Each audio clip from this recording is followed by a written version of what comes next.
Shalom anak-anak, hari ini kita kembali lagi mempelajari bahasa Indonesia tema 7 subtema 2. Oke, jadi kita akan melanjutkan pembelajaran untuk pelajaran bahasa Indonesia.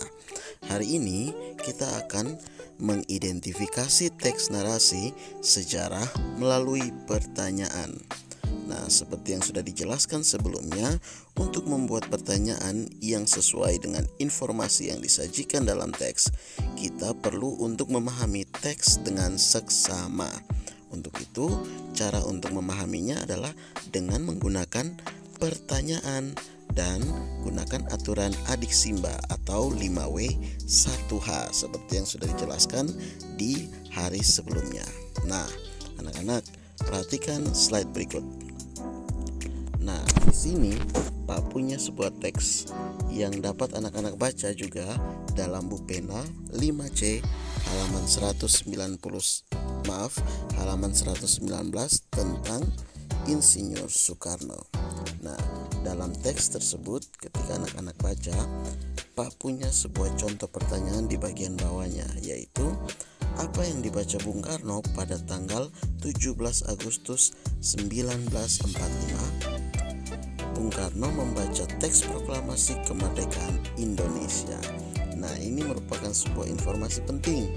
Maka itu kita coba buat dalam pertanyaan seperti yang Pak contohkan itu, yaitu apa yang dibaca Bung Karno pada tanggal 17 Agustus 1945. Ini untuk menunjukkan bahwa ketika kita ingin mengidentifikasi sebuah bacaan, dapat kita gunakan pertanyaan untuk menuntun pemikiran kita atau pemahaman kita dari teks yang sudah kita baca. Pada contoh teks Insinyur Soekarno. Nah, anak-anak coba boleh berlatih menggunakan kata tanya yang lain untuk mengidentifikasi bacaan Insinyur Soekarno. Kita lanjut. Menuliskan kesimpulan teks narasi sejarah. Nah, untuk membuat kesimpulan ini adalah inti dari suatu bacaan. Kesimpulan dapat memudahkan seseorang untuk memahami garis besar teks secara keseluruhan. Nah, untuk menulis kesimpulan, kita perlu untuk menentukan ide pokok dari setiap paragraf dalam sebuah teks. Ingat, ide pokok ya, bukan kalimat utama. Terus, setelah itu kita sampaikan ide pokok tersebut dengan menggunakan kata-kata sendiri. Nah, jadi untuk berlatih, kita coba perhatikan dulu teks berikut ini. Ini adalah sebuah teks tentang Ahmad Subarjo. Nah, anak-anak boleh membaca dulu teks tersebut. Boleh di pause sebentar videonya untuk membaca. Oke, silakan di pause. Nah, jika sudah, anak-anak mari kita sama-sama mencoba untuk membuat sebuah kesimpulan dari teks ini. Nah, teks tentang Ahmad Subarjo, kita perlu membuat ide pokok dari setiap paragraf. Kita menemukan dulu ide pokok apa yang ada di dalam paragraf pertama dan paragraf kedua.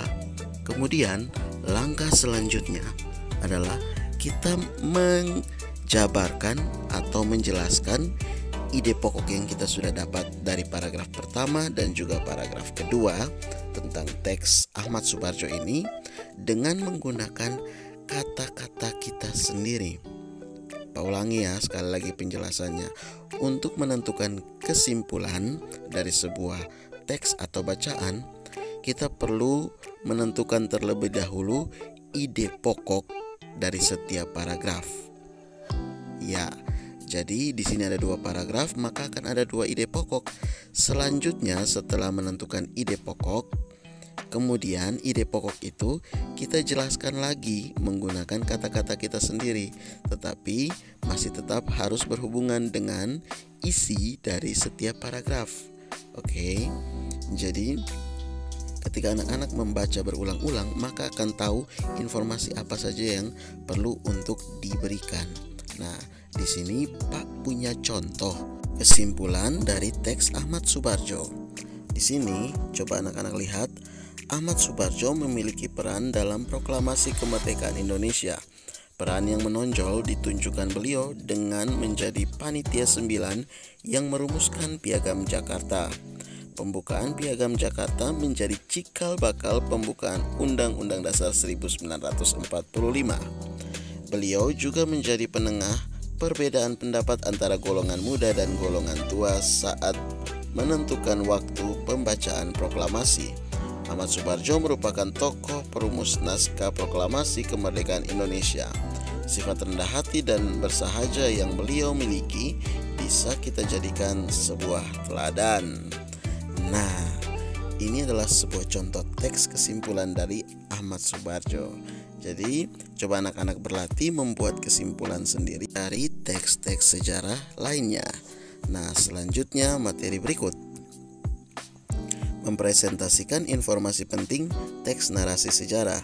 Mempresentasikan itu berarti kita menyampaikan kembali dengan menggunakan kata-kata kita sendiri.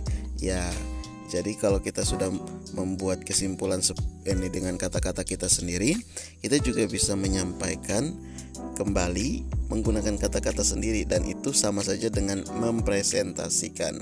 Tentu saja tidak pernah luput dari yang namanya 5W 1H. Oke. Dan kita harus gunakan kalimat-kalimat yang efektif dan juga tepat. Oke. Untuk menentukan informasi penting apa saja yang disajikan dalam teks, kita bisa mengelompokkan setiap informasi menggunakan tadi kata-kata tanya. Jadi ketika kita gunakan kata-kata tanya, kita mengumpul informasi penting, kita bisa membuat dalam sebuah kesimpulan, dan kita menyampaikan kembali, mempresentasikan kembali. Nah, seperti itu alurnya ya. Jadi hari ini pembelajaran kita sampai di sini. Pak harap kalau kurang mengerti silakan bertanya ke wali kelas dan mengulang video ini. Nah, selanjutnya ada tugas yang harus anak-anak kerjakan. Dari buku pena 5C halaman 125. Ayo berlatih.